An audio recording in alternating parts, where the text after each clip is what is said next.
చెప్పడానికి మేము ఇక్కడ లేము అధ్యక్ష. వాళ్ళు ప్రశ్న వేసే ముందు వాళ్ళు ఆలోచించుకోవాలి. ఈ రాయలసీమ ఎత్తిపోతల పథకం మీద అడిగితే ఇది తిరిగి మన మెడకు చుట్టుకుంటుందా లేదా అన్నటువంటి ఆలోచన వాళ్ళకు ఉండాలి అధ్యక్ష. లేకుండా ప్రశ్నలేసి వాస్తవాలు వినడానికి వాళ్ళకు ఓపిక లేకుండా పోతే దానికి మేమెట్లా బాధ్యులం అధ్యక్ష? ప్రశ్న వేసే ముందు ఆలోచించుకోవాలి. ఇందులో దోషులు ఎవరు, తప్పు చేసింది ఎవరు, సమసాక్షిగా నిజాలు వెలుగులేకొస్తే ఎవరు ఇబ్బంది పడతారని వాళ్ళకి వాళ్ళ నాయకుడి మీద ఏ రకమైనటువంటి చిత్తశుద్ధి ఉందో ఇవాళ అర్థమైంది అధ్యక్ష. సభ సాక్షిగా జగన్మోహన్ రెడ్డి గారు రాయలసీమకి ఏమీ చేయలేదు అని ఈరోజు వైఎస్ఆర్సీపీ నిరూపించింది అధ్యక్ష. Our we answerable to that. Please అల్వాపి గారు, అల్వాపి గారు, మీరు ఫైనాన్స్ మినిస్టర్ గారు చెప్పారు, మీరు ఇలా ఫైనాన్స్ మినిస్టర్ గారు చెప్పారు, కూర్చోండి. ఫైనాన్స్ మినిస్టర్ చెప్పిన దాన్ని నేను పూర్తిగా ఎక్కిపిస్తాను. ఎందుకంటే ఏదైనా ఆ సమస్యకు వచ్చి ప్రశ్న వస్తే ప్రశ్నకు వచ్చి మీరు చెప్పిందే మీరు వినాలండి.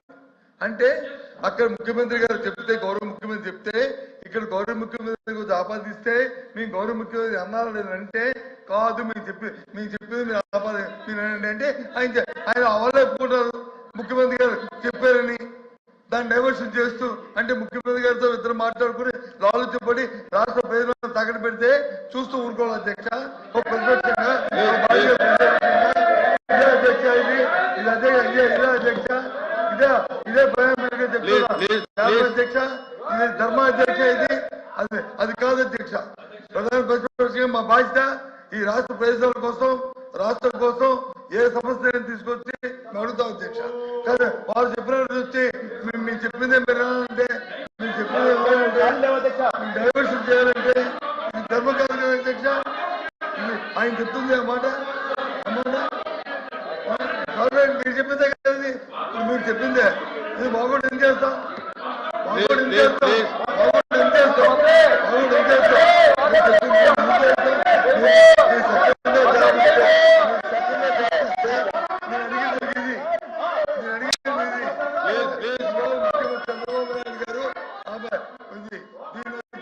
ఆపేరా లేదా? రేవంత్ రెడ్డి గారు చెప్పింది కరెక్టా కాదా? రేవంత్ రెడ్డి చెప్పింది మైక్ పెట్టుకో, రేవంత్ గారు చెప్పింది కరెక్టా, దానికి సమాధానం చెప్పని అడుగుతాను. అది చెప్పకుండా ఇవన్నీ అధ్యక్ష, ఇవన్నీ రాయలసీమ పథకంలో ఏం జరిగింది అనేటువంటిది స్పష్టంగా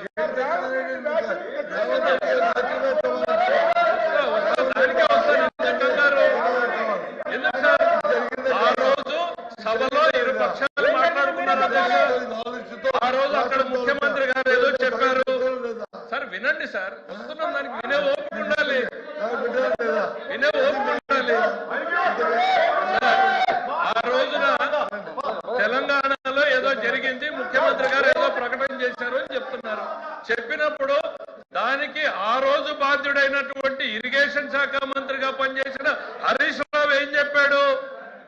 మేం స్టే తీసుకొచ్చాము దీని మీద అని. దద్దమ్మ ప్రభుత్వం ఆ రోజు ఆంధ్రప్రదేశ్ లో ఉంది అనేటువంటిది ఈరోజు శాసనసభ సాక్షిగా వెల్లడైంది. చేతగాని దద్దమ్మ ప్రభుత్వం ఆ రోజు ఆంధ్రప్రదేశ్ రాష్ట్ర ప్రయోజనాల్ని తాకట్టు పెట్టింది అనేటువంటిది తెలంగాణ శాసనసభ సాక్షిగా మాట్లాడితే దానికి మేం సమాధానం చెప్పాలి అధ్యక్ష. ఆ రోజు రాజ్యం చేస్తున్నది ఎవరు? వైఎస్ఆర్సీపీ అధినాయకుడు అని చెప్పబడుతున్నటువంటి జగన్మోహన్ రెడ్డి గారి దద్దమ్మ ప్రభుత్వం ఆంధ్రప్రదేశ్ రాష్ట్ర ప్రయోజనాల్ని తాకట్టు పెడితే చేత కాకుండా కోర్టుకు పోయి అఫిడవిట్ చేసినటువంటి వ్యక్తులు మీరు ఈ రోజు మా గురించి మాట్లాడతారా? కూర్చోండి సార్, దానికి మేము సమాధానం చెప్పండి.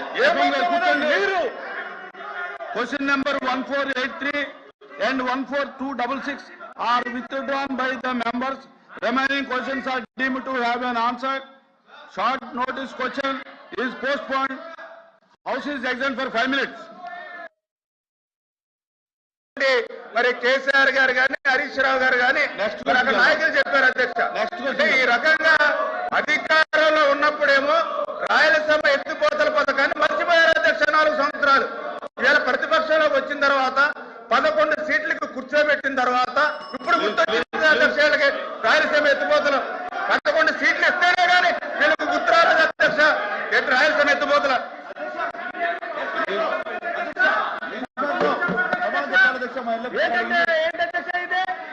నెక్స్ట్ క్వశ్చన్కి వెళ్దాం.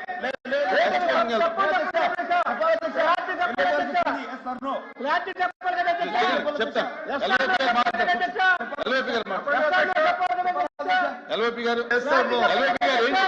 కూర్చోమని ఎస్ఆర్ చెప్పనండి, మాకు ఇవ్వండి. అధ్యక్ష, మేము సూటిగా అడుగుతున్నాం. రాయలసీమ ఏదైతే తెలంగాణ ముఖ్యమంత్రికి సభలో చెప్పాడో ఆ ముఖ్యమంత్రి మేము హరీష్ రావు చెప్పిన దానికి మేము ఖండిస్తున్నాం కాదని అంటున్నాం. మీరు కూడా అది చెప్పండి, ఆ మాటని మేము చెప్తున్నాం, ఖండిస్తున్నాం. చెప్పింది రాజకీయ కోసం చెప్పారు, అది వాస్తవం. కూర్చోండి.